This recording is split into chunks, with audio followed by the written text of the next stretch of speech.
un nouveau numéro. Je reçois Alain Bolodjoa, président d'un grand parti politique. Je sais que vous allez me poser des questions. Est-ce que le parti politique d'Alain Bolodjoa est un grand parti politique? Effectivement. Pour moi, il n'y a pas de petits partis politiques. Tous les partis politiques sont grands parce que les responsables, pour moi, j'ai beaucoup de respect, d'estime et de considération. Également, le peuple congolais ne peut pas me tenir rigueur. Alors, nous allons parler de la République, nous allons parler de l'actualité sociopolitique, économique, bref, de tout. L'actualité sécuritaire également.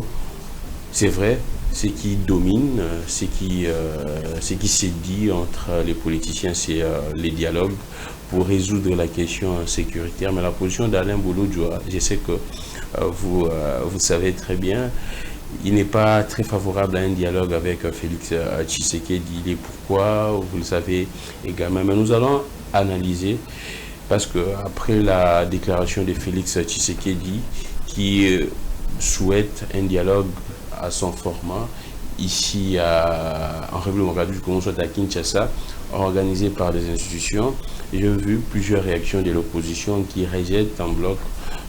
Pour l'opposition, ce serait une sorte de simulacre des dialogues. Nous allons cogiter ensemble. Est-ce que nous sommes en train de tergiverser? Est-ce que nous sommes en train d'aller vers la solution, ou bien nous sommes en train de nous enfoncer droit au mur et nous sommes en train de nous enfoncer dans cette crise? Alain Bolodjoa. Je ne pense pas que c'est la première émission de 2026, non? Je ne pense pas non plus. Alors, merci beaucoup d'accepter encore notre invitation. La santé, ça va? C'est à moi de vous remercier. Oui, ça va, la santé, ça va. Je voudrais quand même inviter à ce débat des grands partis. Allons-y. Effectivement, il y a des partis qui sont plus grands que d'autres. Ah, d'accord. Mais au Congo, il n'y a aucun grand parti. Aucun. Et pourquoi il n'y a aucun grand parti? Mais justement parce qu'aucun parti n'est arrivé à avoir ne fût que 20% des sièges au Parlement. Ah, je vois. Il n'y a aucun le parti. poids politique. Vous trouvez le parti, l'ancien grand parti, d'après la considération usuelle, c'était le PPRD. Il avait 111 partis dans le cadre de ce qu'ils appellent le mosaïque. Ouais. Aujourd'hui, le parti qui est présenté comme le plus grand d'entre les partis, il a moins de 80 députés. Cela sous-entend qu'il n'y a pas de grands partis. Parce qu'en réalité, un grand parti, c'est celui qui est à lui seul capable d'avoir au moins la moitié des sièges. Ce n'est pas le cas. Ah, d'accord. Et puis, il n'y a aucun parti qui a une représentation nationale, qui arrive à avoir des représentations dans tous les territoires, et surtout de membres, de vrais membres. Donc, c'est un travail que nous devons tous mener, et nous sommes dans cette dynamique-là. Nous ne sommes pas grands dans le sens régalien du terme, mais nous travaillons pour que nous devenions effectivement un grand parti. Ce qui fait notre différence, c'est notre philosophie et notre constance. J'aime cette objectivité, cette sincérité. Alors Alain Bolodjoa, l'actualité, c'est vrai, reste dominée par les dialogues. On en parle de gauche à droite. C'est vrai, on commence par... bon, je ne parlerai pas de ping-pong, mais ce qui se passe entre l'Église catholique, bref, la Senko, et les régimes en place. D'après vos analyses, qui aurait raison, ou soit qui serait en train de vouloir combattre l'autre? Bon, je crois que c'est juste un problème de position. C'est juste un problème d'angle de vue. D'angle de vue. Apparemment, tous prétendent défendre les mêmes choses. Tous prétendent défendre les mêmes choses. Et les pouvoirs en place et l'Église. L'Église catholique, comparativement à nos amis du pouvoir, reste constante dans sa démarche. L'Église reste constante. C'est la même Église, c'est le même discours, c'est pratiquement le même procédé, bien que la teneur varie selon les circonstances. Mais je crois que l'Église catholique aujourd'hui est plus tendre, plus douce que ce qu'elle a été à l'époque de Joseph Désiré Mobutu et même à l'époque de Joseph Kabila. Ce qui n'est pas le cas pour le pouvoir. Ce qui n'est pas le cas pour le pouvoir aujourd'hui. Qui pense que l'Église est plus politisée. L'Église ne fait que dorloter le pouvoir. L'Église ne veut pas offusquer ou sinon toucher la sensibilité du pouvoir. L'Église est en train d'aménager le pouvoir justement parce que l'Église, de mon point de vue, devient trop douce, trop tendre du côté du pouvoir. C'est que ces pouvoirs ou ceux qui sont au pouvoir défendaient hier, ceux qui soutenaient hier, c'est pas ceux qui soutiennent aujourd'hui. C'est que les pouvoirs en place dans l'opposition, c'est que les acteurs du pouvoir actuel défendaient hier, c'est pas ceux qui soutiennent aujourd'hui. Parce que il vous souviendra quand le cardinal Fridolin Ambongo séjournait dans la partie Est. À cette époque, Félix Tshisekedi était en amour, il était copain comme cochon avec Kagame. À cette époque-là, quand l'Église alertait l'opinion par rapport à une éventuelle guerre, une éventuelle balkanisation. Ouais, je me souviens. Le pouvoir avait haussé la voix pour insulter l'Église parce qu'il pensait que l'Église était au service de l'opposition, parce qu'il pensait qu'il n'y aurait pas de guerre, parce qu'il pensait que Kagame était quelqu'un qu'on devait caresser dans le sens de poil. L'Église était victime des attaques de ceux qui sont au pouvoir. Aujourd'hui, Kagame est présenté comme leur ennemi. Et l'Église dit, voilà, le fait seulement que vous n'avez pas compris les enjeux, le fait seulement que vous n'avez pas cerné la stratégie du Rwanda, aujourd'hui étant devant une situation, devant un fait accompli, la meilleure des solutions serait de proposer les bons offices pour qu'il y ait dialogue entre les partis. Aujourd'hui, l'Église devient neutre. Mais à une certaine époque, l'Église avait pris position pour l'opposition. Mais aujourd'hui, l'Église devient neutre. C'est-à-dire que l'Église est en train de voir ce qu'elle doit dire, ce qu'elle ne doit pas dire pour ne pas offusquer les autres. Ce qui n'était pas le cas dans le passé. Mais fort malheureusement, nos amis qui sont au pouvoir sont trop excités, trop agités. Je dirais mieux, sont tellement mal éduqués politiquement. Non. Ah, politiquement, d'accord. Tellement mal éduqués politiquement, ils ne voient que leur pouvoir. Or, celui qui défend le pouvoir, généralement, ne l'exerce pas pour l'intérêt de la nation. En réalité, l'Église ne devait pas être au milieu du village. L'Église devait être du côté de la vérité. Oh, l'Église ne doit pas être au milieu du village. L'Église doit être toujours avec la vérité. Du côté de la vérité, parce que l'Église a pour fondement la philosophie de Jésus-Christ. Jésus-Christ a très bien dit, il est le chemin, la vérité et la vie. On ne peut pas être entre le bourreau et la victime. On doit être du côté de la victime. Donc, je crois que l'Église doit s'amender. L'Église doit mobiliser la population pour faire face à ces pouvoirs de la honte, ces pouvoirs qui ne cessent d'endeuiller la population et surtout de brader notre souveraineté. Alors, merci beaucoup Alain Bolojwa. Mais ce qui fait fâcher également quand l'Église tient des propos du genre que ces régimes tuent également le peuple. Vous partagez cet avis ou bien l'Église a exagéré? Ce n'est pas question d'avis, ce sont des évidences. Oh non, Alain Bolojwa. Ce sont des évidences. Le pouvoir ne peut pas tuer son peuple. Ah bon? Non. Ah bon? Je vais vous rappeler alors certains faits. Lorsqu'il s'agissait de la question Malonda, voyez-vous? Ronsard Malonda qui était candidat président de la CENI. Le pouvoir de Tshisekedi avait soutenu Kadima comme candidat de l'armée du Salut. L'UDPS a manifesté à l'époque. Kabound était président Haï. Asselo était ministre de l'Intérieur. Il a déployé les policiers.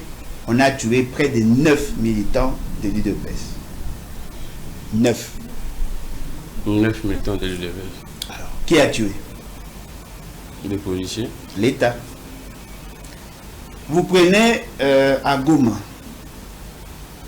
c'était, j'ai oublié la date, il y avait un culte de l'église Ouazalendo. Ouais. Il y a un secte là-bas à Ouazalendo qui était en plein culte. La garde républicaine est descendue. Ils ont tiré à bout portant sur le paisible citoyen. Il y a eu plus de 100 morts. Et je crois que si vous regardez très bien sur les réseaux, il y aurait un procès. Qui a tué? Mais cela n'est pas la même chose, la même proportion avec la vie. Non, mais quand on vous dit que l'État tue, on ne vous a pas donné la proportion. Ça, ce sont vos déductions à vous. L'État tue. C'est connu. Tout le monde sait que l'État tue. Et si on vous le dit, vous dites non, voilà, comment peut-on dire ça? Mais ce sont des vérités. C'est ce qui offusque, c'est ce qui crée des frustrations, c'est ce qui pousse les autres à ne pas considérer votre pouvoir. Nous ne voulons pas un État assassin. L'État tue. Pendant les opérations de guerre, selon les rapports de certaines organisations, le Ouazalendo tue. Oh non, s'il vous plaît. Oui, ça c'est dit. Les Ouazalendo sont des compatriotes, des patriotes. Non, mais effectivement, mais ils tuent. Ils tuent l'ennemi. Non, mais attendez. Ils tuent, oui ou non? L'ennemi. S'il vous plaît. Ils tuent, oui ou non? L'ennemi ou bien... Mais comment distinguez-vous l'ennemi et la population? Vous le faites comment? Il y a des gens qui condamnent certains faits, certains actes posés par ces derniers. Il y a des gens qui se plaignent. Je peux même vous citer quelqu'un. Il a dit clairement, Michik, il a dit, oui, lors d'une émission, il a dit clairement, c'est vrai qu'il y a des déviations, mais ces déviations-là, c'est ce qui est condamné. Alors, si vous ne voulez pas qu'on vous dise des vérités, cela sous-entend que vous ne supportez pas la vérité parce que vous reconnaissez les faits. L'État tue. Mais nous condamnons et nous pensons que on doit se ressaisir. Parce que s'il n'y a jamais eu de procès, s'il n'y avait jamais eu de procès contre certains acteurs, certains responsables de l'armée et consorts, on allait dire voilà, il n'y a jamais eu de procès, il n'y a pas d'éléments. Vous savez très bien qu'il y a eu de procès où les militaires ont posé des actes répréhensibles. C'est ce que l'Église vous rappelle.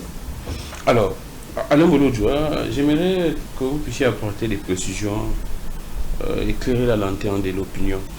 Est-ce vrai que l'accord de Washington comporterait des annexes, d'après vos recherches ou non? Il y en a plusieurs. Oh non, s'il vous plaît, Alain Bolodjoua. Il y en a plusieurs. Le pouvoir en place dit non, il n'y a pas ces histoires-là d'annexes, ainsi de suite. Oui, mais ces pouvoirs ne servent à rien, en fait. Il y en a plusieurs. Vous avez eu l'occasion d'entrer en possession de ces annexes? Non, mais voilà pourquoi j'ai dit, il y en a plusieurs. Allons-y. Même ces fameux pouvoirs, le pouvoir les dit. Mais peut-être qu'ils n'ont pas l'intelligence nécessaire pour comprendre ce qu'ils disent. Déjà, vous devez savoir que le tout premier accord, l'accord de base, c'est l'accord dit de paix, signé le 27 juin 2025. Dans cet accord, il y a des annexes. Il y a les annexes, il y a le CONOPS. Ça sert de mise en œuvre. C'est-à-dire, lorsqu'il signe un accord, il prévoit le mécanisme d'application, le mécanisme de mise en œuvre. Ces mécanismes-là sont actualisés et c'est ce qu'on appelle les annexes. Ça existe. Dans cet accord de 27 juin, on a énoncé un autre principe, le chapitre 6, où on parle d'un autre accord économique. Cet accord économique, c'est un accord connexe. Dans l'accord économique, on a donné les grandes lignes et on a renvoyé certaines options dans les arrangements.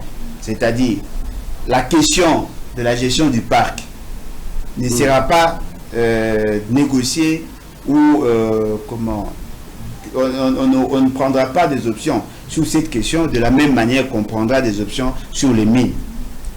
Si vous comprenez l'esprit et la lettre de ce qu'ils appellent l'accord, vous allez comprendre, vous allez facilement comprendre qu'il y a des études préalables pour mettre en œuvre ce qui est dit dans ce qu'eux présentent comme accord. Parce que ça, ce qu'ils présentent là, c'est l'économie de l'accord.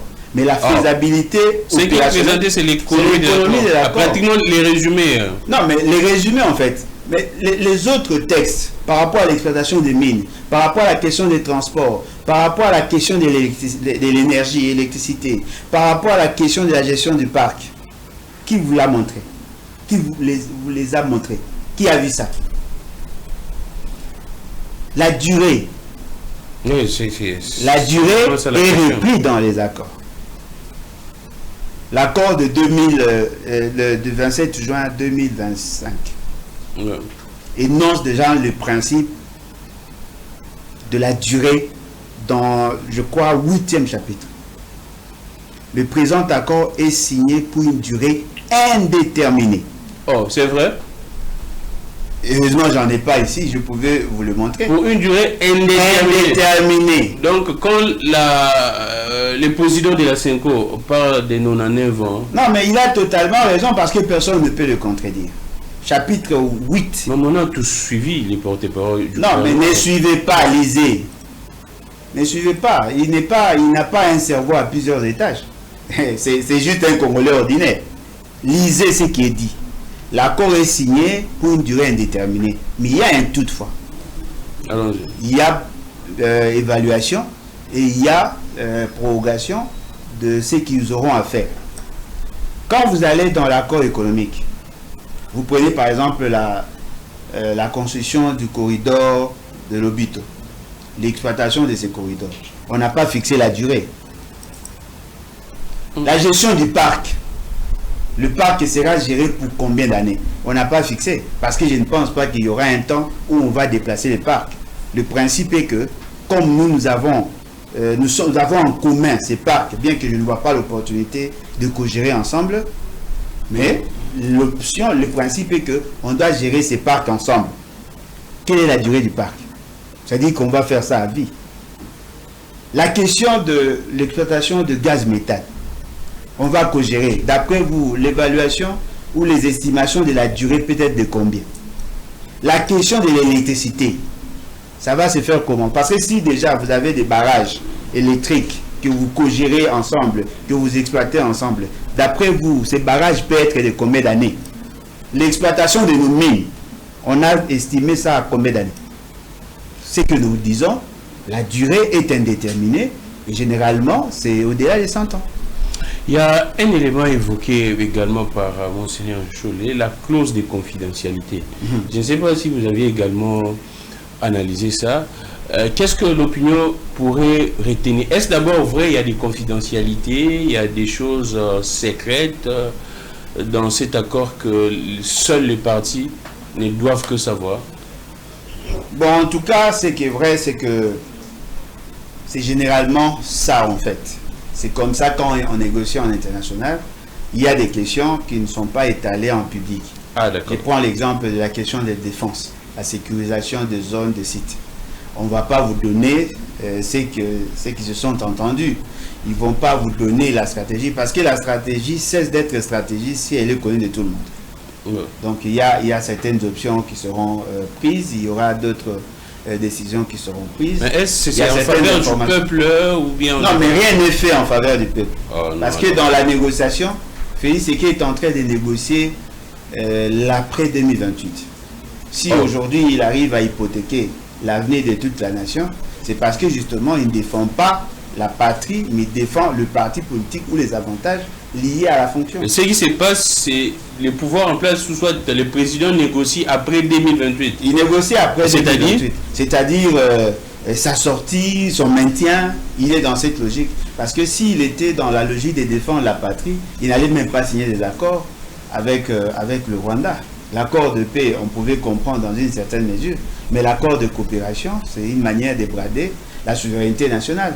Pourquoi devons-nous co-gérer ce qui nous appartient avec le Rwanda au nom de la paix? Et ce qui est absurde, c'est lorsqu'ils disent non, voilà, d'ailleurs ces ressources-là, ça ne profite pas. Au lieu de venir les prendre par la guerre, on préfère les lui céder pour que nous soyons en paix. Ça, c'est la lâcheté la plus absolue. on ne peut pas céder ce qui nous est de droit de peur de faire la guerre. Parce que la guerre ne peut se justifier que lorsqu'on défend la dignité. Mais si vous bradez votre dignité en contrepartie de la paix, c'est que ce qui veut dire que vous n'avez rien compris. Au-delà de ça, le Rwanda ne se bat pas que pour les ressources. Le Rwanda se bat aussi, d'après ce qu'ils disent, pour établir l'histoire. Ils pensent qu'il y aurait une partie de leur territoire chez nous. Ils pensent qu'il y a certains Rwandais d'origine ou certains Congolais qui seraient liés historiquement aux Rwandais de l'autre côté et qui sont maltraités, malmenés. Ça, ce n'est pas une question économique. C'est une question d'identité, c'est une question historique. C'est-à-dire que les motivations intrinsèques de la guerre vont au-delà de motivations extrinsèques que vous présentez comme économiques. Alors, Alain Bouloudjo, j'aimerais à ce que vraiment vous reconnaissiez très pertinent avec des révélations également. Quand le Rwanda et la CM23 s'acceptent en disant que nous sommes en coordination, en coopération militaire, ainsi de suite, est-ce que c'est un aveu ou bien c'est une stratégie? Les deux. Allons-y. Les deux, mais je suis quand même surpris de voir que ceux qui sont au pouvoir en fassent une question d'actualité. Parce que généralement, dans les États, les communications de partis ou les communications de partis en conflit doivent être considérées comme des stratégies. On ne doit pas à chaque fois chercher à relayer ce qui est dit de l'autre côté sans comprendre le pourquoi. D'abord, la sortie de M. Kagame. Nous voyons une vidéo circuler où cette fois-là, il parle de la question des terres. C'est-à-dire, la raison principale de la guerre n'est pas ce qu'on nous présente, mais la raison principale, c'est le rétablissement de l'histoire d'après ce qu'il dit. Et de l'autre côté, une ambassadrice nous dit, voilà, nous collaborons, nous sommes en coordination, nous coopérons ou nous collaborons avec AFC M23. Mais bon Dieu, Goma, Bukavu, il y a des transactions qui se font. Il y a des commerces, il y a des échanges. Les frontières sont ouvertes. Le Congolais vendent au Rwanda et vice-versa. Il y a un problème de transport. Tout celui qui va à Goma doit inéluctablement passer par le Rwanda. C'est-à-dire, vous achetez votre billet ici, vous transitez par le Rwanda, et à partir du Rwanda, vous entrez. Même lorsque Félix Tshisekedi voulait tenter de pousser la France ou la communauté occidentale de venir soutenir, de venir en appui aux actions en faveur de la population victime. Il voulait passer aussi par le Rwanda. Si on veut aujourd'hui réhabiliter l'aéroport de Goma, les équipements, l'essentiel des équipements passeront par là. C'est-à-dire qu'il faudrait reconnaître que le Rwanda coopère avec AFC M23. C'est indéniable, personne ne peut en discuter. De la même manière aussi, l'AFC M23 collabore aussi avec l'Ouganda, parce que nos frontières entre l'Ouganda et la partie Bunagana sont ouvertes. Il y a des commerces, il y a des Congolais qui vont acheter et vendre en Ouganda. Il y a les services qui travaillent en collaboration. Parce que pour sortir de la partie Bunagana pour aller en Ouganda, il faudrait avoir les documents. Ces documents-là sont émis par les occupants. C'est-à-dire que le Rwanda accepte les permis d'accéder dans son territoire qui sont émis par AFC M23. De la même manière, l'Ouganda aussi accepte et vice-versa. Ils sont en coopération. Ce n'est pas un élément tangible pour dire qu'effectivement, ça y est, c'est le Rwanda qui nous agresse et que les M23, ce n'est qu'un proxy. Cher ami, moi je n'ai pas besoin des déclarations d'une ambassadrice ou d'un fameux président rwandais pour que je sache. C'est officiel, non? Non, mais effectivement, je n'ai pas besoin de cet officiel-là qui parle pour que je sache qu'il y a agression. Moi, j'ai toujours défendu l'agression depuis longtemps. Même quand les gens changeaient de vocable, agression, rébellion et ainsi de suite. Moi, je sais qu'il y a agression parce que le Rwanda nous assaille, nous attaque depuis 1996. Mais la grande question que l'on doit se poser, quand est-ce que Félix Tshisekedi a-t-il compris que le Rwanda était pour beaucoup dans ce qui se faisait dans la partie Est? Parce qu'avant qu'il ne devienne président, la comptabilité de nombre de morts indiquait déjà 6 millions. Quand nous sommes allés à CIJ, Cour internationale de justice, en réalité on devait porter plainte contre le Rwanda et l'Ouganda. Le fait seulement que le Rwanda ne reconnaissait pas l'institution ou le pouvoir de cette institution à les juger, mais au moins il y a eu un procès contre l'Ouganda. Le procès là, c'était pourquoi? Parce que le Rwanda et l'Ouganda ont eu à se battre chez nous à Kisangani pendant 6 jours. C'est-à-dire que moi je connais les méfaits du Rwanda, je connais les affres de la guerre occasionnées par le Rwanda. Mais j'étais quand même outré de voir celui qui était présenté comme président de BIC, formellement chef de l'État, considérer le Rwanda comme un pays avec qui on ne pouvait pas faire autre chose en dehors de transacter. C'est lui qui est allé vers le Rwanda. C'est lui qui a sollicité l'accompagnement du Rwanda. Et Félix Tshisekedi lui-même disait d'ailleurs à ces temps-là que pourquoi vous acharnez-vous contre le Rwanda, contre l'Ouganda? Nous ne pouvons pas vivre sans le Rwanda, on est obligé de transacter. La meilleure manière de faire, c'est de caresser. Non, mais attendez, mais soyons sérieux. Le Rwanda a toujours été un pays frontalier. Même lorsque vous demandez aux gens de condamner le Rwanda, avant, pendant, même après, le Rwanda restera un pays frontalier.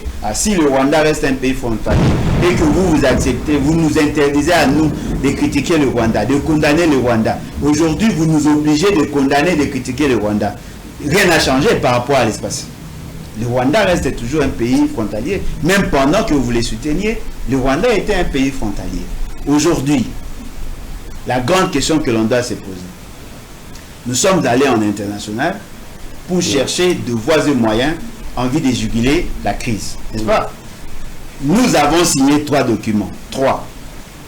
L'accord de paix, 27 juin. L'accord économique, 7 novembre. Et puis, l'accord avec les États-Unis, le 4 décembre.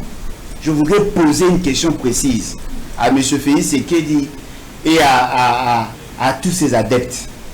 Dites-nous, quel est le document sur lequel nous pouvons nous appuyer que vous avez signé où on indexe le Rwanda comme pays agresseur? Il n'y a aucun document. Non, mais nous sommes là. Nous sommes là.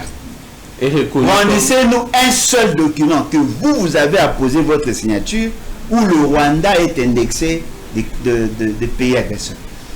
C'est quand même injuste ce que vous faites. Vous êtes hypocrite. Vous ne voulez pas dire la vérité à la population. Vous êtes allé à Nairobi, aucun document signé condamnant le Rwanda. Aucun. Vous allez à Luanda, aucun document. EAC SADC, aucun document.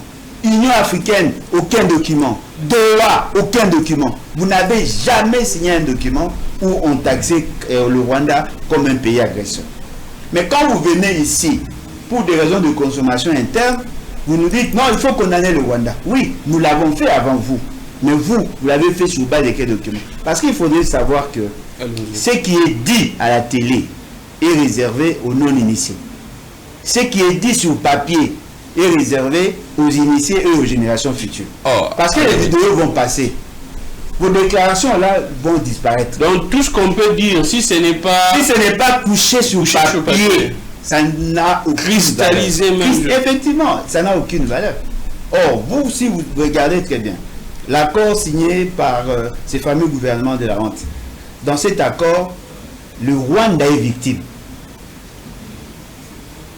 Madame Mouloujo, c'est à cause de ces propos que Nathanaël Onokomba est... Fort malheureusement, oui. Heureusement, vous l'avez rappelé. Et arrêté, non? Oui. Sur le document que vous avez signé, le Rwanda est victime. Voilà, il y a des gens qui me menacent et vous m'avez menacé verbalement. Voilà pourquoi j'ai mis en place un dispositif de défense. Je me défendais contre vous. C'est ce qui est dit. Pour y remédier, on nous a exigé de neutraliser les FDLR et d'éviter de faire des déclarations allant dans le sens de déclarer la guerre. Et le Rwanda attend de nous que vous résolviez ces problèmes-là. Le Rwanda n'est pas agresseur par rapport à votre signature.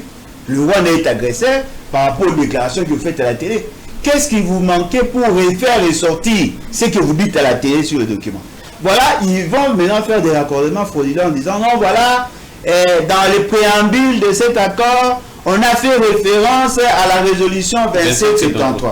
Mais la partie qui a signé, qui a contresigné avec vous, ne reconnaît pas la légitimité de ces documents. Or, le Rwanda ne reconnaît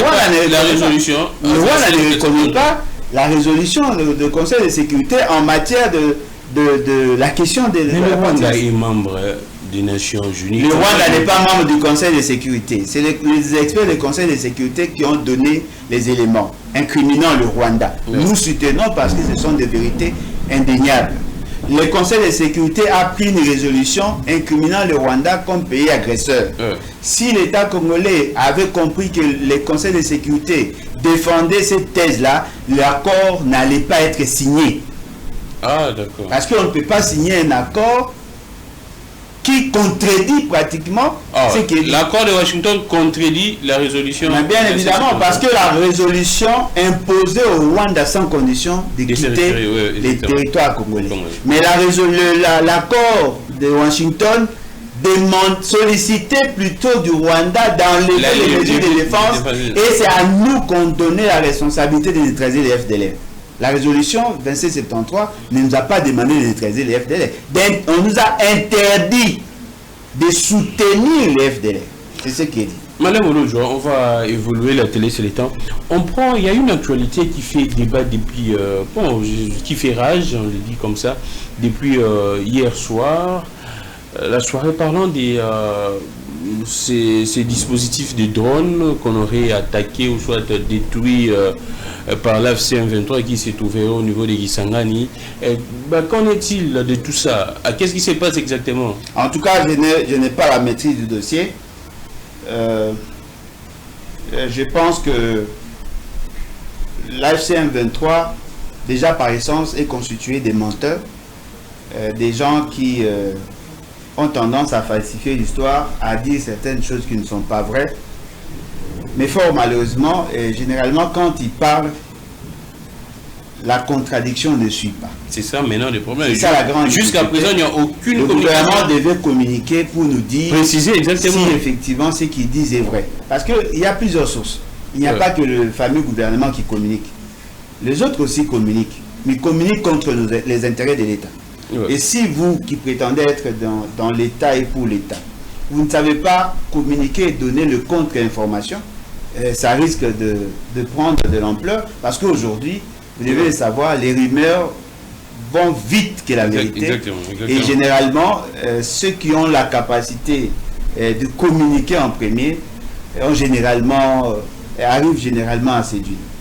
Au-delà de tout, la guerre aujourd'hui, c'est une guerre d'intelligence. On a besoin de drones, on a besoin de dispositifs pour la sécurisation.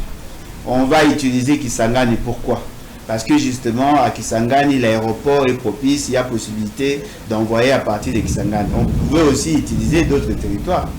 C'est justement par manque d'infrastructure, manque d'organisation. Parce que si je vois la distance qu'il y a entre Kisangani et les zones ciblées, je trouve qu'il y a quand même un problème là. On ne pouvait pas le mettre si loin de ça et on devait aussi s'organiser pour arriver à neutraliser. Parce que moi, je suis plutôt dans l'optique de faire la guerre. Moi, je ne suis pas dans l'idée de dialoguer. Vous partagez les propos du docteur Mukwege qui affirme que les dialogues ne pourraient pas... On doit d'abord chasser l'ennemi, après dialoguer, que les dialogues ne puissent pas être sous l'influence du Rwanda. Non, mais je ne sais pas ce qu'il a dit clairement. En vrai, mais ce qui est vrai, je suis dans l'option de la guerre. Et je crois que c'est ce que j'ai toujours soutenu. C'est ce qu'il dit également. Cependant, il y avait nécessité de créer les conditions de dialogue, justement pour permettre à ce qu'il y ait l'unicité de la pensée. C'est-à-dire que nous devions mettre en commun, fédérer les énergies, à même de mobiliser la population, l'armée, ainsi de suite. Fort malheureusement, ce n'est plus le cas. Parce qu'il y a d'autres engagements qui se sont ajoutés et ces engagements-là nous empêchent à nous d'aller dans le sens de ces fameux dialogues. Au-delà de tout, Je sens que l'État congolais n'est pas en mesure de remédier à la situation. Je sens que l'État congolais n'est pas en mesure de mener la guerre. On parlerait d'une armée requinquée qui serait déjà en train... Ce n'est même pas la première fois, cher ami. Je peux vous rappeler, il y a peu, on nous a dit monter en puissance, nous étions en train de récupérer les territoires, mais in fine, Goma est tombé, Bukavu est tombé, et ce qui est grave, même Ouvira était tombé, c'est par grâce, je ne dirais pas grâce présidentielle, c'est par grâce des Nanga. C'est-à-dire, il nous a fait grâce. Non, c'est la diplomatie du président. Non, mais c'est la diplomatie pour l'effort diplomatique du président. Donc, Félix Tshisekedi est capable de pousser la communauté internationale à demander à Nanga de quitter Ouvira, n'est-ce pas? Mais pourquoi ne pouvait-il pas user de la même capacité pour demander à cette communauté internationale d'exiger à Nanga de quitter Bukavu et Goma? Soyons sérieux, Nanga a gagné dans sa communication. Il vous a démontré qu'il était de bonne foi. Il attendait aussi en contrepartie le comportement ou l'action du gouvernement. C'est ce qu'on ne veut pas vous dire. Et ça, c'est pas bon pour nous. Nous devons nous organiser, requinquer notre armée. Nous devons arriver à faire la guerre. Le jour où on va changer les rapports de force, c'est en ces moments-là qu'il y aura éventualité de négocier. Parce que généralement, quand nos amis parlent de l'histoire de la France, de l'Allemagne, ils font de raccordements frauduleux. Mais vous devez savoir que le traité de Versailles a été signé après la fin de la guerre. Lorsque les Alliés... Là, c'est un fait. Lorsque les Alliés... lorsque l'Allemagne a trouvé que les Alliés avaient remporté sur le plan opérationnel, l'Allemagne se trouvant dans une position de faiblesse, l'Allemagne a accepté le fait, l'Allemagne a signé avec l'idée de réparer. Ce n'est pas le cas chez nous. Alors arrêtez de faire ces raccordements-là, vous risquez de tronquer l'histoire. Alors, Alain Bouloujoua, nous passons, l'actualité c'est vrai, c'est les dialogues, mais comment expliquer juste après les passages de ces panels qui est constitué pratiquement des médiateurs, des anciens présidents africains. Le lendemain, le président, face aux ambassadeurs, lors d'une cérémonie d'échange de vœux, tient un discours pour dire que les dialogues, si ils pourraient se tenir, ce sera un dialogue selon son format, pas avec des meurtriers. D'abord, je commence avec les meurtriers. D'après votre raisonnement, Alain Bouloujoua, ce groupe-là est constitué de qui? Non, de quel politicien? Je vous renvoie aux déclarations de Monseigneur Cholé. Ah. Moi, je vous renvoie. Donc, allez vous ressourcer. Dans ce groupe de meurtriers, il y a également les pouvoirs en place. Moi, je vous renvoie là-bas. Mais vous devez savoir que...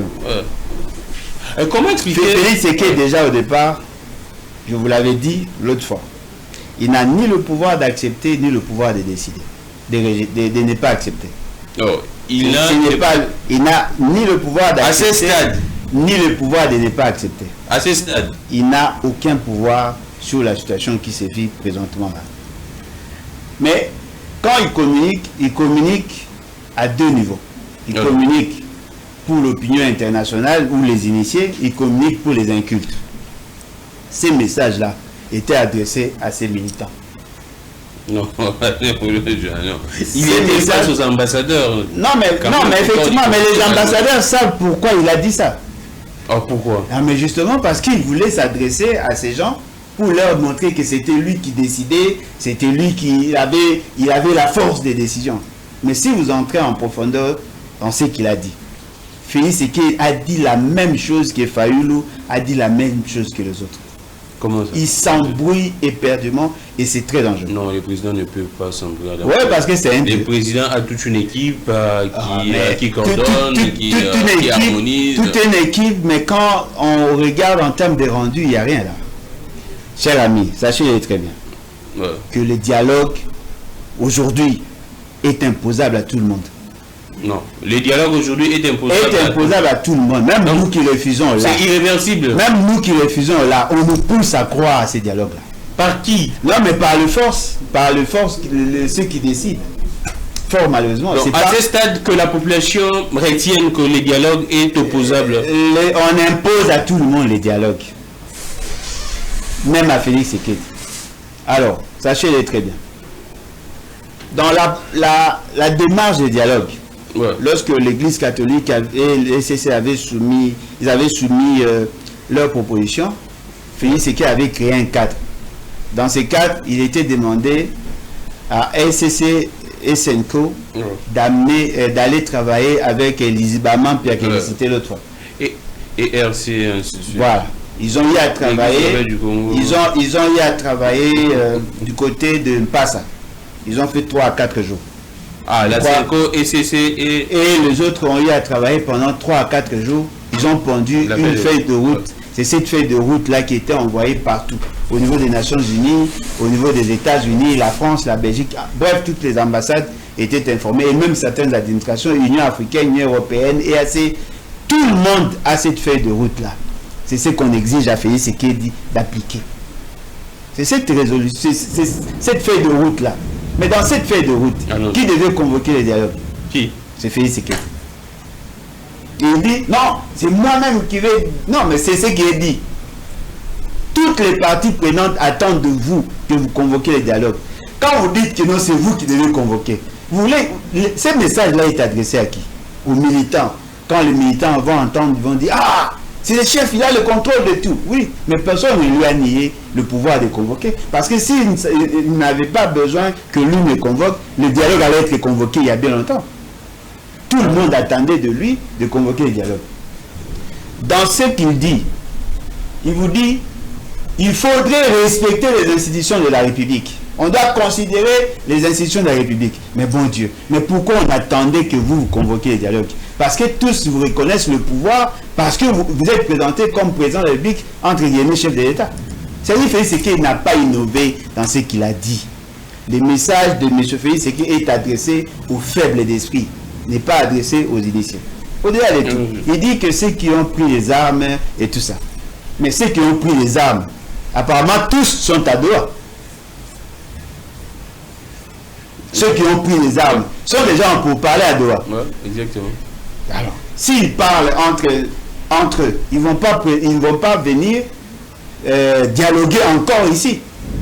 C'est en réalité, le gouvernement et Nanga et HM23 ne peuvent pas participer au dialogue si nous restons dans la logique de Félix Tshisekedi. Parce qu'ils sont déjà en pourparlers de l'autre côté. Ah, d'accord. Donc, moi, je pense que Félix Tshisekedi s'embrouille. C'est lui qui doit mener et qui doit fixer les thématiques. Peut-être que vous allez l'apprendre après. Ils ont retenu 8 thématiques. Donc, c'est le président qui est censé les fixer. Non, et ce qu'il vous dit, je vous dis que le message-là n'est pas adressé aux initiés. Il y a déjà des thématiques retenues déjà. Retenues dans la feuille de route. SCC Senko. Ils vont en débattre sur le 8. L'Église catholique avait présenté 9, ils ont y harmonisé, ils en ont 8. C'est dans la feuille de route qui est déjà retenue. Et je crois que l'essentiel des parties prenantes l'avait déjà validé. Bien qu'il y a un seul élément qui manque, c'est là où le dialogue doit être convoqué. Non, le président dit ici au pays, à Kinshasa. Il a dit à Kinshasa ou au pays? Au pays. Comme à Goma par exemple. Non, au pays sous contrôle, dans l'espace sous contrôle du pouvoir en place. Ah, donc il ne peut pas aller à Goma. Mais c'est sous occupation. Et maintenant les gens de Goma peuvent venir ici. Oui. Et pourquoi doivent-ils faire confiance à Félix Tshisekedi? C'est lui le président. Ah oui, mais il peut être président aussi à Goma. Goma n'est pas un pays étranger. Madame Boulodjo. Donc il doit apprendre d'abord à bien réfléchir. Moi je pense que ils sont tous d'accord sur le principe, mais je voudrais vous dire ce que je pense de cette démarche. Allons-y. Les Américains veulent avoir l'assentiment de tout le peuple. Les Américains veulent avoir... Les accords signés à Washington doivent revêtir un caractère légitime. C'est-à-dire que tout le monde doit être d'accord sur ce qui a été dit là-bas. Le fait seulement que l'essentiel des partis politiques, les leaders politiques dépendent des ambassades veulent accompagner la démarche. On vous présente ça comme solution à la situation de guerre, mais en réalité, le dialogue aujourd'hui sera organisé justement pour valider l'accord tel que signé par Félix Tshisekedi. Parce que ce n'est pas passé par le Parlement. Il n'y a aucun soubassement légal dans cet accord-là. on a besoin de l'assentiment de la population pour revêtir un caractère légitime dans ce qui se fait. On fait pression à la classe politique pour aller dans ces dialogues. Et dans ces dialogues, on parlera de l'accord de Doha, on parlera de l'accord de Washington, et in fine, on dira, oui, nous validons, mettons tous en application. Mais ce qui s'est fait là ne se fait pas pour l'intérêt de la nation. Peut-être aujourd'hui, vous trouvez ça comme solution. Mais à l'avenir, c'est une manière d'hypothéquer notre avenir. On donne aux Américains le droit d'exploiter chez nous, on donne aux Américains le droit de négocier en notre nom pour attirer d'autres investisseurs. Ce sont eux qui doivent décider. On donne aux Américains le droit de fixer un certain nombre de principes par rapport à nos accords avec les autres États. Mais on n'a pas précisé la durée, c'est à durée indéterminée. C'est-à-dire qu'on ne sait même pas quand est-ce qu'on va en sortir. Il n'y a pas moyen de nous ressaisir. Y a-t-il pas moyen que nous réfléchissions comme des humains, comme des hommes intelligents? Pourquoi voulez-vous nous amener dans ces guet-apens-là? Nos parents, nos aïeux se sont battus pour que nous ayons l'indépendance. Parce que le roi des Belges prétendait avoir les quitus de nos aïeux, il aurait signé des conventions avec nos aïeux. Voilà pourquoi il a utilisé ça au niveau de la conférence de Berlin. Aujourd'hui, c'est nous, cette génération 21e siècle, nous venons brader ce que nous avons de précieux au nom de la paix. Non, vous ne vous battez pas pour la paix, vous vous battez pour votre positionnement, pour vous maintenir au pouvoir. Mais sachez-le très bien, je ne suis pas coauteur ni complice de ce que vous faites. Moi, je me désolidarise de tout ce que vous êtes en train de faire. Si demain, on nous obligeait d'aller dans ces dialogues, sachez-le très bien, je veux condamner tout ce qu'il y aura comme résolution. Madame Bouloudjo, ce que vous dites là, est-ce l'opposition, vos pairs de l'opposition maîtrisent également ça? Les autres opposants? Non, mais je vous dis... Ou bien ils n'ont pas assez d'éléments d'information que vous... Non, non, les informations sont fournies à tout le monde. Et il y a maintenant un problème d'analyse ou d'appréciation. Mais ce qui est vrai, l'essentiel de Congolais, ou sinon ceux qui sont initiés, savent pertinemment bien que ça devient impérieux aujourd'hui qu'il y ait dialogue pour valider ce que Félix Tshisekedi a fait. Félix Tshisekedi a refusé le dialogue, non? Non. Il y a eu des déclarations qui ont été faites. Mais cette fois-ci, pourquoi a-t-il accepté? Ou a-t-il prétendu accepter? C'est parce qu'il lui a été imposé. Et les ambassadeurs savent que l'ordre est venu de quelque part. Il y aura dialogue. Non, mais ils le savent. Ils défendent les intérêts de l'OTAN. Ils le savent. Ce sont les Américains qui... Donc on pourrait se dire que jusqu'à présent, la RDC est pratiquement manipulée par l'Occident. Le pays est sous tutelle. Non, s'il vous plaît. Le pays est mis... Non, mais c'est ça que vous dites. Le pays est mis sous tutelle. J'insiste là-dessus. Le pays est mis sous tutelle de l'Occident. Même pas de l'Occident, des États-Unis. Donc actuellement, le pays est mis sous tutelle des États-Unis. Formellement. Non, mais là c'est grave, Madame Bouloudjo. Ah, mais oui, voilà pourquoi on veut nous faire cautionner. Donc c'est les États-Unis qui décident de tout. Non, ils attendent d'abord la validation des autres parties prenantes. S'il y a dialogue... Et vous pensez que ça, d'après vos analyses, ça va se concrétiser comme tel ou bien la population pourrait faire échec? Non, mais attendez. Si l'opposition accepte la démarche, ils vont aller sensibiliser. Parce qu'en réalité, nous devons conjuguer nos efforts ensemble pour faire échec à cette entreprise-là de signer des accords à temps et à contre-temps en violation de notre constitution et de nos lois. Mais s'il y a dialogue, dans le dialogue, on va aussi parler de ces accords. Qui parmi les participants aura la capacité de dire non? Parce que n'oubliez pas, cet accord est aussi juteux.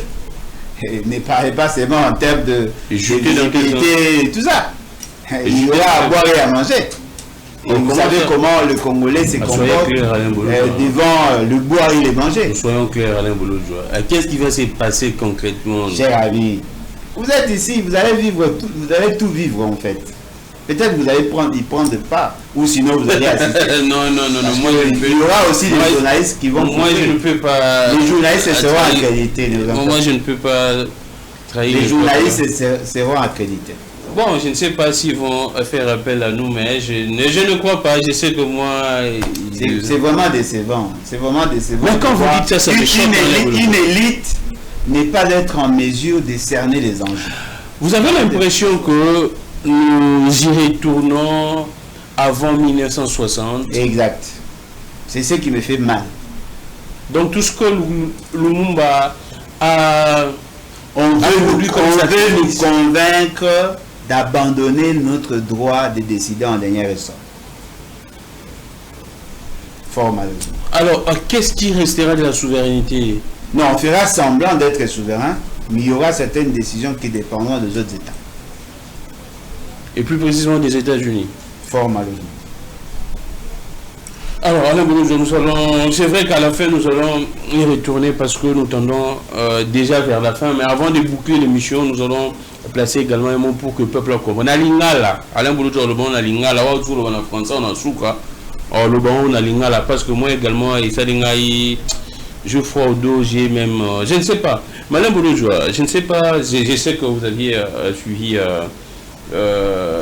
les dernières déclarations des Matata Ponyo, mais quand il affirme, aujourd'hui je venais de le suivre, qui selon les éléments qu'il détenait par ses sources, il y avait un projet qu'on puisse les tuer par le régime Tshisekedi s'il restait au Congo.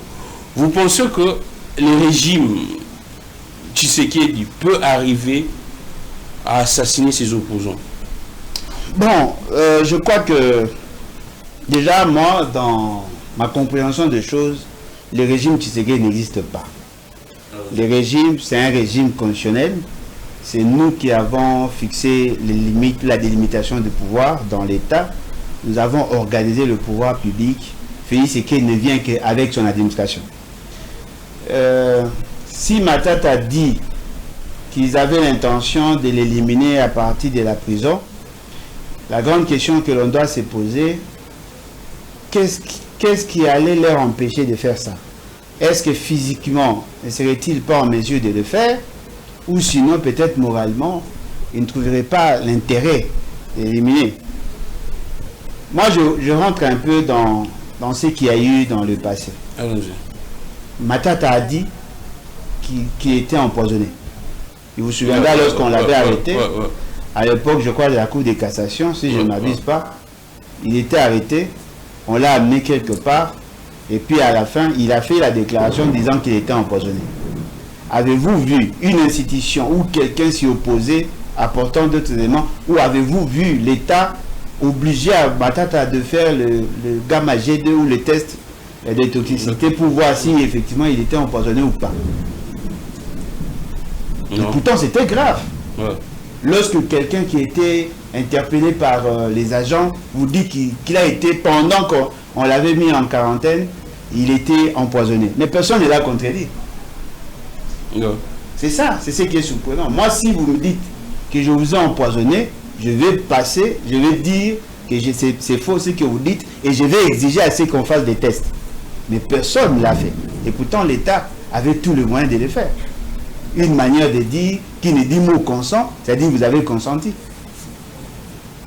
Ce sont là ces erreurs-là qui vont vous rattraper demain. C'est quand même surprenant. Que les pouvoirs en place ne prennent pas ces déclarations.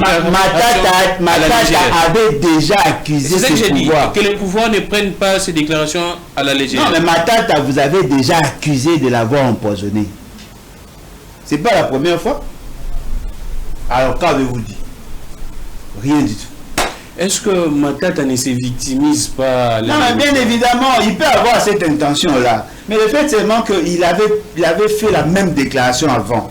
Vous ne l'avez pas contredit. Moi, Alain Bouloudjo, si j'observe votre comportement, je regarde ce qu'il avait dit en ces temps-là, je me dis oui, ça ne sera même pas pour la première fois. Parce qu'il a été empoisonné, vous n'avez pas dénoncé, vous n'avez pas contredit. Donc, vous savez ce que vous avez fait. Je reste là. Je ne prends pas position. Cher ami, vous dites que je vous ai empoisonné. Et moi, je reste calme. Certainement, le pouvoir pensait que c'est un langage d'opposant. Ouais, mais moi, j'avais pris note. Aujourd'hui, il dit pratiquement la même chose. Alors, pourquoi voulez-vous réagir? Parce que la première fois, vous n'avez pas réagi. Madame Bolo-Joye, j'aimerais à ce que vous puissiez également dire un mot sur... bon, c'est vrai que c'est déjà passé, mais c'est vrai, ici, il y a la traque des opposants, mais à l'extérieur, c'est maintenant pratiquement des violences, des attaques à l'égard des opposants. Comment nous sommes parvenus à, je sais pas, à exporter ce qui se passe dans notre pays ailleurs? Bon, déjà, vous devez savoir, sur ça. À une certaine époque, c'était l'opposition qui traquait les gens du pouvoir à l'étranger. Exactement. On a tapé sur... on a présenté Papa Kengo, Cheo Kitoul. Il y a eu d'autres membres, même Kamé aussi était menacé à cette époque-là. Mais aujourd'hui, c'est le pouvoir, d'après ce qu'on nous dit, qui organise la barbarie à ces niveaux-là. Moi, je vous parle de moi. Allons-y. J'étais en Belgique. Je crois que c'était mon deuxième voyage en Belgique. J'ai vu un groupe de gens. D'abord, ils parlaient déjà de ça en Belgique. J'ai vu un groupe de gens venir chez moi, là où je résidais. Ils échangeaient avec mon beau-frère. Et après, l'essentiel de ceux qui étaient dans la délégation sont partis. Quelques heures après, il y a l'un de ces groupes-là est venu. Il a exigé à ce qu'on échange ensemble. Il m'a dit ce qu'on leur avait demandé de faire contre moi. Sérieux? Il a donné toutes les informations devant témoin. Fort malheureusement pour lui, parmi ceux qui étaient là, il y avait quelqu'un qui filmait. Mais vous, moi je n'avais pas l'intention parce que je n'avais rien à gagner. Il a donné le nom, il a donné les montants de ceux qui avaient concocté des choses contre moi. Et c'était orchestré par les pouvoirs en place? Par quelqu'un du pouvoir. Du pouvoir en place. Pour attenter à ma vie. Et toucher votre physique. Exact. Ils avaient tout boutiqué. Et peut-être ils ne savaient pas. C'est lui qui avait le dossier. C'est lui qui avait reçu l'argent. Sa femme a des liens de famille avec ma grande soeur. Du côté de sa maman. À ce niveau. Voilà. Vous voyez, ça dit qu'on a beaucoup de choses à dire. Combien de fois ils ont tenté de... Il y a des gens qui ont tenté de nous empoisonner. C'est-à-dire que nous vivons ça. Avec des déclarations claires qui disent qu'Alain Bolo-Joye... Non, mais effectivement, personne ne va les inquiéter. C'est ce que nous vivons chaque jour. Pensez-vous vraiment s'il n'y avait pas les tradipraticiens, vous allez nous voir aujourd'hui? Il y a des gens qui attendent à notre vie par des empoisonnements et ainsi de suite. Or, nous sommes dans les débats politiques. Les gens en font une question de haine, une question de vengeance. Vous voulez nous venger contre nous. Nous sommes de l'opposition. C'est par contre, si nous étions comme vous, c'est nous qui devions le faire. On ne le fait pas. Donc, c'est un débat d'idées. On pourrait se dire que, à l'instant, vous êtes également victime, physiquement, de manière sanitaire, cher ami, de ces régimes. Cher ami, quand les cadres de l'IDPS sur les membres de Force du Progrès et tout ça font des déclarations, vous suivez, non? Ouais. Moi, j'ai vu quelqu'un saluer Félix Tshisekedi. Félix Tshisekedi était très souriant, mais cette personne a fait un audio contre moi et ma femme. Il a promis d'envoyer des gens pour venir violer ma femme chez moi à la maison. Mais je l'ai vu avec Félix Tshisekedi. On comprend? Est-ce que ce n'est pas de l'intelligence artificielle, Alain Bolo-Joye? Quelle intelligence artificielle? Ces déclarations. Non, mais attendez. Intelligence artificielle comme si ces gens-là sont intelligents. Cher ami. Hein? Vous tous vous avez suivi. Personne n'a réagi. Ouais. Alors, je pose la question sur l'authenticité. Quelle authenticité? Ce sont des gens qu'on peut identifier, ce sont des gens connus. Quand ils encensent Félix Tshisekedi, vous suivez. Quand ils nous menacent de mort, vous suivez. Ils menacent nos enfants, ils menacent nos femmes, vous suivez. C'est pas ça la politique. C'est pas ça la politique. La politique, c'est un débat d'idées. Moi, je n'ai jamais attenté à la vie de Félix Tshisekedi, encore moins à la vie de ses enfants. Mais pourquoi vous le faites? Si lui ne le fait pas, il ne condamne pas non plus. C'est pas normal. Madame Bolojoa, on passe très vite avant de chuter. Mais je ne sais pas si vous avez suivi, je sais que on vous a, bon c'est vrai, vous aviez dit, vous avez pondu une déclaration alertant les ressortissants de l'espace Grand Équateur qui se trouve au niveau, dans l'Union sacrée. Mais également Willy Bakonga qui est de l'espace Grand Équateur, qui s'illustre aujourd'hui un fervent défenseur de Tshisekedi. Jadis, il disait que c'est un kabyliste du sang d'ailleurs, ainsi de suite. Comment vous avez suivi ces déclarations de Willy Bakonga? C'est vrai qu'on se rappelle de votre vidéo et puis Willy Bakonga à l'époque. Mais est-ce que Willy Bakonga est un modèle dans la politique de notre pays? Bon, il y a plusieurs questions là, il y a plusieurs faits que vous avez mis en exergue. Premièrement, c'est ce que je condamne. Vous condamnez quoi? Non, j'en viens. Allons-y. Un militant d'un parti politique, un membre d'une famille politique fait la déclaration, mais on fait les liens avec son origine. C'est ce que j'avais condamné dans la vidéo dont vous avez fait allusion là. Ouais. C'est-à-dire, j'ai fait effectivement une déclaration. Il y a un groupe de gens qui s'organisent à imposer une candidature unique pour un seul coin. Ces gens-là sont connus, je ne vais même pas revenir là-dessus. Ils font la promotion du tribalisme, ils veulent à ce qu'ils restent, ils demeurent au pouvoir parce qu'ils seraient appelés, ils ont été créés pour dominer les autres. Et je crois que vous avez tous des éléments sur cette question. Willy Bakonga. Willy Bakonga est certes ressortissant de l'Équateur, c'est une notabilité de l'Équateur, du Grand Équateur, parce que des fois les gens confondent l'Équateur et le Grand Équateur. Il n'est pas de l'Équateur, il est le Grand Équateur parce qu'il est de Chapa. Willy Bakonga, c'est un homme très intelligent. C'est un homme techniquement fort. C'est un psychopédagogue. Il a été formé pour être enseignant. Il n'a fait que ça durant toute sa vie. Il était enseignant. Il est devenu directeur de discipline. Il est devenu promoteur. On a fait de lui ministre.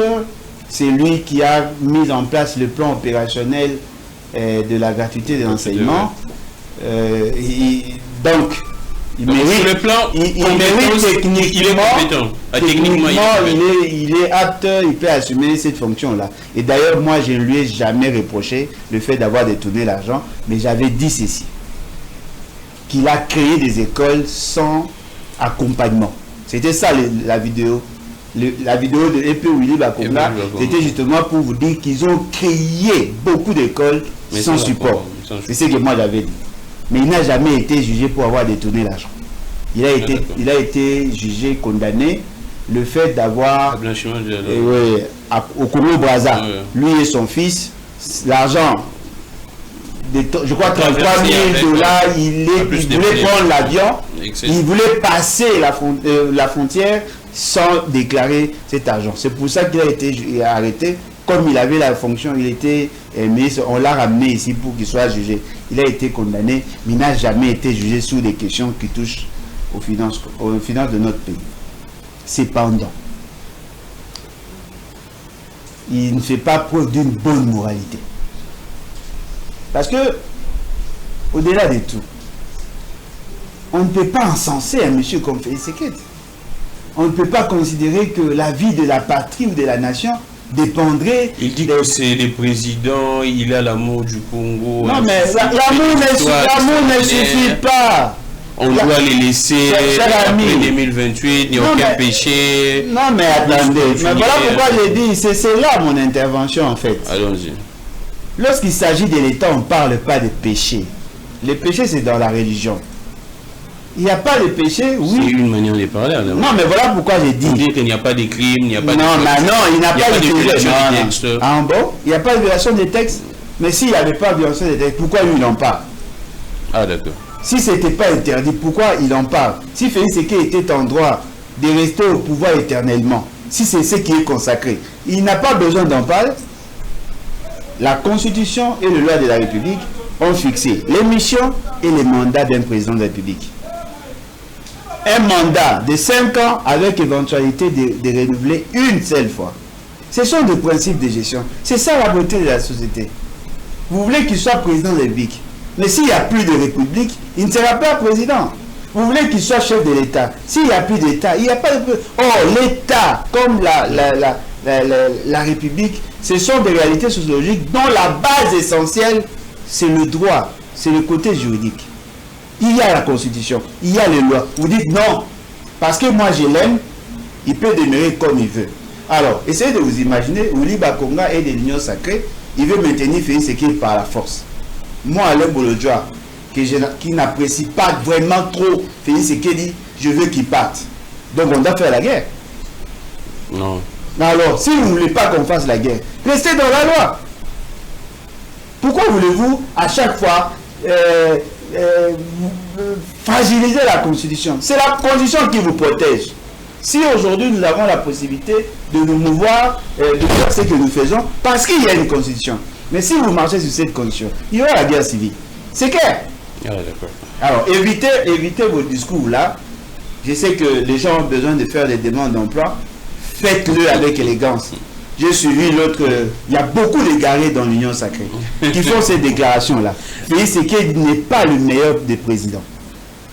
Peut-être qu'il a le droit à la signature. Il n'est pas le meilleur des présidents. Il y a un juriste qui a produit un argument juridique en disant qu'on peut, en pleine guerre, il pourrait y avoir suspension du mandat présidentiel. Il pourrait y avoir. Quelle est la procédure? Bon, moi j'ai dit pourrait, mais lui a confirmé qu'il y a suspension du mandat. Non, la suspension du mandat, quelle est la procédure pour suspendre un mandat? Alors, Alain Boulou. Quelle est la procédure pour suspendre un mandat? Vous le voyez avec vos juristes et des pacotis, là, non, des fois, non, ce sont des juristes et des pacotis. Cher monsieur Kabengé, là, c'est un grand avocat. Vous ne pourriez pas dire. Non, mais il y a le temps comme un et puis il a défendu la République. Attendez, avec vos juristes et des pacotis, deux fois ils ne comprennent pas. Commençons d'abord par l'histoire de cette constitution. Les premières élections ont été organisées en 2006, n'est-ce pas? La première guerre après les élections, c'était en 2009. Mais en 2011, on a organisé les élections. Étienne Tshisekedi était candidat. Certains prétendent qu'il était élu. Mais on n'a pas suspendu les mandats de Kabila pour autant.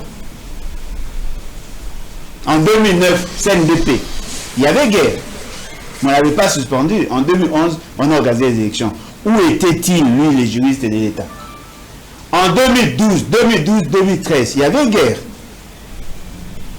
On n'a pas suspendu les mandats. Même si on suspendait les mandats, Félix Tshisekedi ne deviendra pas compétent. Et ce qui est surprenant, ceux qui disent qu'il a un bilan positif, ils pensent qu'on doit suspendre les mandats. Oui, si on suspend les mandats aujourd'hui, il assumera la fonction sur base de quelle disposition? Donc ceux qui ont pris les armes ont raison. C'est ridicule ce que vous dites. Alors, il est incompétent, vous lui avez confié ce que vous appelez comme mandat. En 2028, il prend ses clics et ses claques, il laisse le pays. Il y aura un autre président, d'ailleurs un bon président. Alors, Alain Bolodjoa, on finit. Applaudissez. Vous me décevez. Applaudissez du moins les nouveaux bâtiments de l'université. On n'applaudit pas les bâtiments. Donc, en fait, vous saluez et vous applaudissez les réalisations du président. Moi, je n'ai pas été formé. Je n'ai pas été formé pour être consommateur de développement. J'ai été formé comme un agent de développement. Ma manière d'apprécier les actions ne sont pas les vôtres. Vous voyez les bâtiments, mais moi je me questionne. Pour redresser les systèmes éducatifs, il y a les préalables, il y a les conditions, il y a des réformes à mener. Quelles sont les réformes menées par Félix Tshisekedi pour que nous ayons une éducation de qualité? Parce que ce que vous dites là, c'est-à-dire que vous voulez lier la qualité de l'enseignement qu'au seul bâtiment. Mais l'élève ou l'apprenant qui est à l'université profite du bâtiment. Mais au sorti, à la fin de sa formation, il ne va pas brandir le bâtiment. Non. Il ne va pas brandir le bâtiment, il va brandir la qualité de l'enseignement.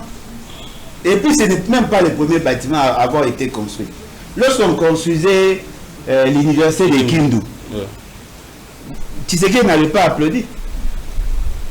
Pourquoi voulez-vous que j'applaudisse un bâtiment? Non. Dites-nous qu'est-ce que vous avez apporté comme des réformes profondes du système éducatif. Si vous me dites, voilà, nous avons pris telle réforme, telle réforme, telle réforme, nous avons haussé le niveau de l'éducation, là je dis oui, c'est une bonne réforme, même si vous n'êtes pas là, ça va continuer. Bravo. C'est ça la gouvernance. La gouvernance n'est pas en termes de bâtiment, la gouvernance est en termes de système éducatif. Alors, vous n'avez rien apporté, alors apprenez à vous taire. Merci beaucoup Alain Bolodjoa. Je ne sais pas si Naibi Oloba Lingala Makasi, mais en 1-2 minutes, est-ce que il y a objectif, il y a dialogue, parce que c'est un malin, j'espère que vous avez un lingala, nous sommes à accord à Washington, on est apparemment sous bassement, ils ont objectif. Dialogue, bakulutu matin fallu basengaki dialogue basango basengaki eza ofe c'est qu'à limite Félix c'est qu'il a dans la posa à la qui s'en a face à moins que ton nimi accord n'est pas la télé l'accord. On peut pas avoir l'accord et la constitution dans le même espace. On a tellement que baza vous pousser battre na dialogue Félix c'est qu'il a nimi dialogue te pour aligner batindi ndandi ma dialogue ba ça la dialogue. Un dialogue, ça assemblage après ils vont valider certaines choses et puis voilà la population congolaise endémie a tiré Félix qui a ça là endémie d'accord tout bandasiko misa. Le quoi l'essentiel à politicien dépendant de l'ambassade après la chute pour être dans le lobby oui le quoi ça qui demande à visa dans la chute. Oui, mais ça c'est il y a pas possible pas dépendre de l'ambassade. C'est-à-dire c'est-à-dire ça va yeux d'où dans l'ambassade. En tout cas je suis désolé j'ai dit pour la plupart des politiciens comme il y a élite congolaise pour la plupart mamona mundelika danger mamona poto danger. Alors, c'est décevant. Hein? Alain Bolodjoa, on finit vraiment, nous sommes à la fin. Mais quand vous dites intéressant qu'on ne peut pas avoir dans une république au même moment un accord et la constitution. Accord oui. Et remplacer. Et là pour dominer, et là pour marcher sur la constitution. Et l'État attend la beauté. La constitution dit, si on signe un accord en international qui va à l'encontre de la philosophie de la constitution, nous considérons comme un accord non signé. C'est la constitution. Il faut que ça soit conforme. Parce que tout accord, effectivement, tout accord. Le constitutionnel doit examiner. Ah, heureusement, on comprend. Mais est-ce que quelqu'un a un faut dans le Parlement? Et quand il y a un Parlement, c'est que déjà ton cas qui m'a cambo. Est-ce que vous dites qu'il y a encore un pays qui a appliqué? Oh non. On a même salué. Encore, ils ont déjà appliqué. Alors, ça vient de déjà déjà application. Ça, il y a 4 réunions à compte accord de paix. Ah, on a Kinshasa bien. Ça, on va en États-Unis. Comité de suivi, comité de surveillance. Et siégé 4 fois. La 4e fois, on a qui accord le 7 novembre. Prochainement, l'État. Et là, l'État est en train, le Congo est en train d'être trahi par ses propres fils. Ils ont quoi à ban à oublier maman à bango bango. Faut pas se payer sa voisine. C'est bizarre. Tout l'ingamboko. Et puis les 15 février ils ont date mythique le 15 février. Vous voyez tous les Lumumbi, les leaders lumumbistes qui étaient au pays bakanga bango bakena bongo na bakwa. Vous voyez bien vous voyez mois de février. La constitution également le 16 février. Ah, les 15, les 16, on doit faire les premiers, les deux. Etienne Tshisekedi. Et après, le pays est en train d'être trahi. Et c'est laissé. Merci beaucoup, c'en est fini pour aujourd'hui. Président de Boulot, je ne sais pas comment passer pour notre soirée, mais est-ce que la planification. Pour tout ça, ce qui est vrai aussi, si tu es fait, à début de la semaine prochaine, mais au bien aboyé et comme il m'a belé. Planification. Et tout ça, c'est ma chile. Tu vas beaucoup à ça, et tu vas beaucoup Boton a terrasse. Eh, vous avez beaucoup à pour les il y a qui s'est de prochainement. Le plus important, c'est qui peuple à comprendre également Makambo et dialogue. Parce que c'est ça l'actualité. N'est Alain Bolo Djolobi. Tolinga te bazo ko imposer biso pas ba puissance et si ka oyo ba konzambo ka ba maki biso to dialogue et je tenais à ce que chacun de nous comprenne na muto nyonso yo linga o politique et na kipango te na tala ngote na ngaki comprendre que non makambo kende boye to koma boye dans 1 mois 2 mois 3 mois 6 mois ko za la boye to pe sabino nde baloba na linga la topo. Donc, vous avez une topo. On a une topo. Alain Bolo, politicien, il y a des éléments, il y a dans la classe politique, il y a une topo. C'est au peuple de décider dans tout ça. Si le peuple accepte les Kanabongo, si le peuple n'a évité. Merci beaucoup. On se retrouve très prochainement. Merci beaucoup à président Alain Bolo. Les tu vas retourner à Mingi. Avenue Cabine numéro 200, immeuble Oasis, 5e étage. Numéro de téléphone plus 243 81 250 28 51. Numéro Nangamo. So bien na personne numéro ya moto ya mbaba. Théo Bandeno avenue Cabine numéro 200, immeuble Oasis, 5e étage, appartement 2. Il y a 5e étage. Numéro P numéro plus 243 81 250 28 51. Bino Balbola l'émission na TV na clair boy. Ce qui aurait tenu numéro T, ok, ben la rediffusion retenir ok na YouTube. YouTube nanga je crois bien que boy bien au politique à Congo télévision, au tchependa stop. Au bani ko tchana ralenti ne ngazolo ba numéro na adresse. Parce que bolingo ben on a deuxième do benga yo. On a kanisa que numéro ya papa Alain. Ah.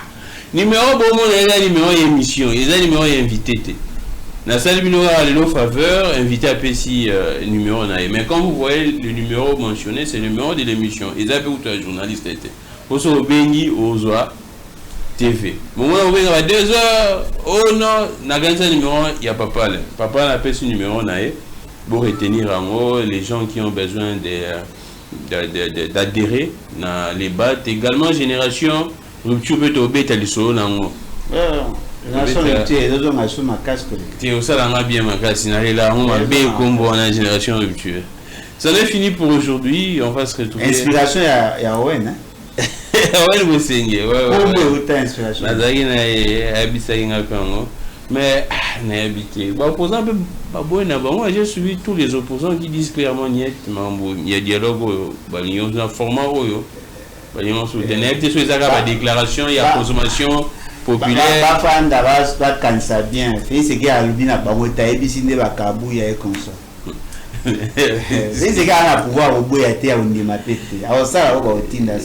Merci beaucoup.